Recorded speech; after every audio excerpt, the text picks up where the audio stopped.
Assalamualaikum warahmatullahi wabarakatuh. Di sini saya ingin mereview jurnal penilaian sistem manajemen keselamatan dan kesehatan kerja di laboratorium kimia.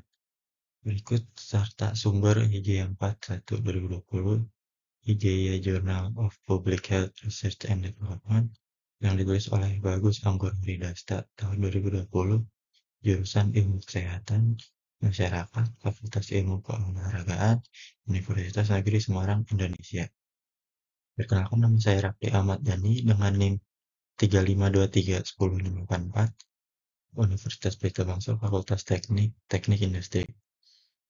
Latar belakang keselamatan dan kesehatan kerja merupakan aspek krusial dalam lingkungan laboratorium kimia yang seringkali melibatkan penggunaan bahan kimia yang berbahaya dan peralatan kompleks. Penerapan sistem manajemen keselamatan dan kesehatan kerja yang efektif sangat diperlukan untuk melindungi keselamatan pekerja dan mencegah kecelakaan kerja.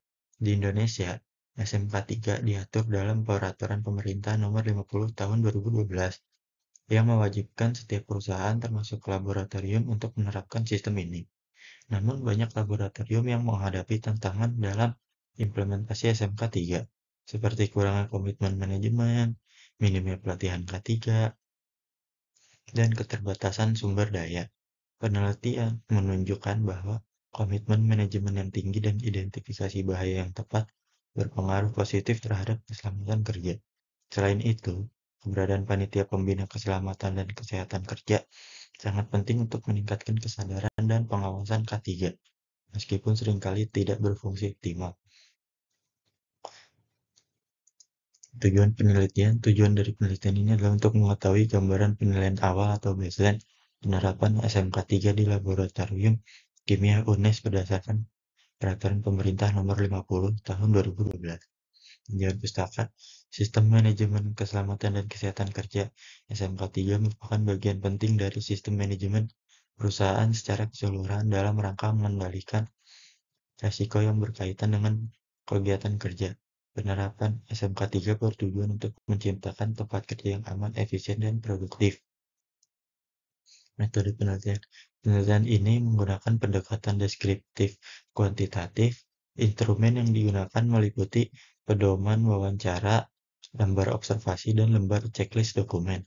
Responden dalam penelitian ini terdiri dari kepala laboratorium kimia, teknisi atau penanggung jawab laboratorium, dan admin layanan. Penelitian dilaksanakan pada bulan Juni hingga Agustus 2019.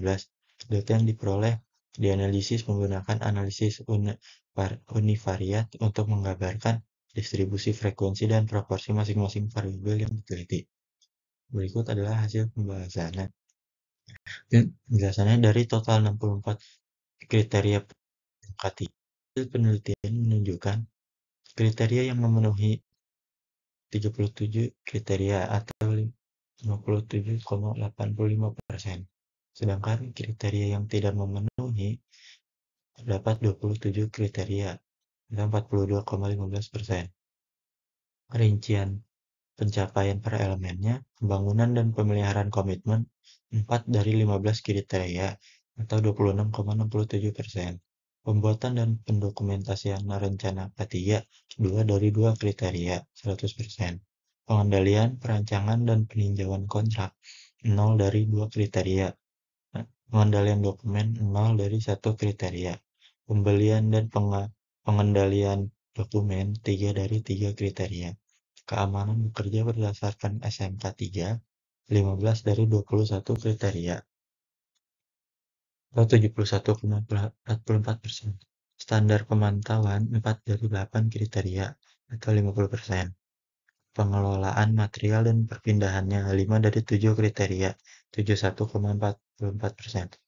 Pengembangan keterampilan dan kemampuan 4 dari 4 kriteria 100%. Simpulannya, penelitian ini menyimpulkan bahwa penerapan SMK 3 di laboratorium kimia UNES masih perlu ditingkatkan. Dengan pencapaian hanya 57,85% dari total kriteria yang ditetapkan. Terdapat 27 kriteria yang belum terpenuhi, yang menunjukkan adanya kebutuhan untuk perbaikan dalam sistem manajemen keselamatan dan kesehatan kerja. Diperlukan komitmen yang lebih besar dari pihak manajemen dan peningkatan prosedur serta pelatihan untuk memastikan keselamatan kerja di laboratorium. Sarannya, manajemen puncak harus menunjukkan komitmen yang kuat terhadap keselamatan dan kesehatan kerja dengan menetapkan kebijakan K3 yang jelas dan mendukung pelaksanaan program-program K3 dan mengadakan pelatihan dan pendidikan K3 secara berkala bagi seluruh karyawan, termasuk pelatihan tentang penggunaan bahan kimia berbahaya, prosedur darurat, dan penggunaan alat pelindung diri atau APD. Kelebihan dan kekurangan dari jurnal ini memiliki beberapa kelebihan dan kekurangan yang dapat diintip. Kelebihan utama dari jalan ini adalah penilaian sistematis yang dilakukan terhadap penerapan sistem manajemen keselamatan dan kesehatan kerja SMK 3 berdasarkan peraturan pemerintahan nomor 50 tahun 2012 di Laboratorium Kimia UNES.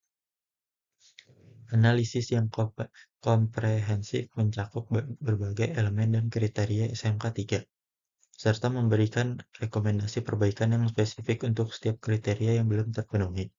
Selain itu, jurnal ini didukung oleh referensi dari berbagai sumber dan penelitian terdahulu, serta menyajikan presentase kriteria yang sudah dan belum terpenuhi, memberikan gambaran kuantitatif tentang tingkat penerapan SMK 3. Namun, jurnal ini juga memiliki beberapa kekurangan. Salah satunya, keterbatasan dalam pengumpulan data, seperti dokumen SMK 3 yang belum lengkap dan waktu pengambilan data yang terbatas, yang dapat mempengaruhi keakuratan penilaian.